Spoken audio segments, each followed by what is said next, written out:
Synthwave je imel začetke v 80-ih, zdaj je ta tip žanra ponovno postaja popularen, pa videla sta predstavnika tega žanra v Sloveniji. Zakaj se je spet pojavil, pa kdo ga najbolje promovira? Pojavil se je zato, ker folk pogreša malo ta 80s vibe, kaj je, ne?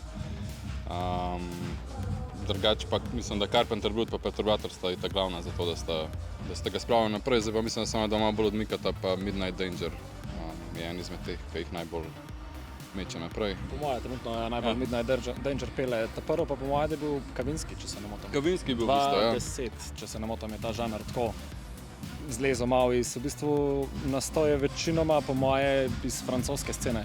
Carpenter Brut, Perturbator in Kavinski so vsi Francozi. Ja.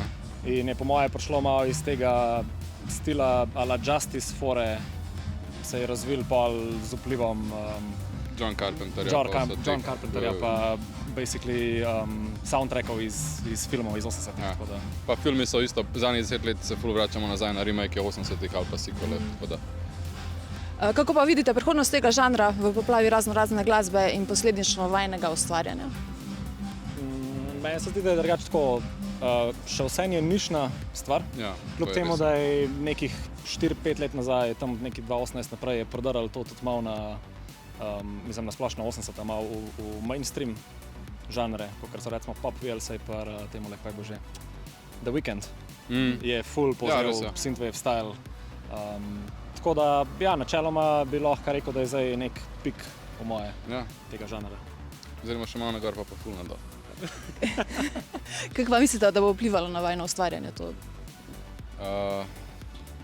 Po moje se ful ne ozirava na koliko je popularen, zato kako je, da je nama je to ful dobro delati, svoboda fana 80-ih. Tako da, tudi če gre dol, bo še kar naprej delal. Ime imata po romanu Williama Gibsona.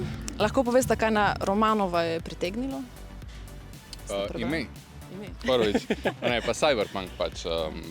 Meni je cela ta fantazija te ene prihodnosti z lower classom pa te high corporate. Celi visualsi, ki so bili včasih narejeni, zato so me dosti privlačali, pa pač tak muzika. Ful je zanimivo, kako so si v 80-ih predstavljali prihodnost. Zdaj, kakšen način je ful dober, ta distopična atmosfera. Več je bilo z mašinami, zdaj prihodnost bolj pač z enimi touch scenami, pa pač v bistvu naprej z nami včasih, kar so vedeli, vse je bilo na kable povezano. Pa sta igrala potem tudi Cyberpunk igrico? Ja, jaz sem, ja. Sodelovala sta pa tudi pri soundtracku za Aliens dokumentarec. Imata željo, da bi sodelovala še pri kakšnem soundtracku, kakšnega filma, serije, igre? Ja, seveda. Brez problema, kamot, kakšen game, film. Ja, karkoli Cyberpunk, sploh ne rabi Cyberpunk, ampak za tole karkoli Cyberpunk smeri.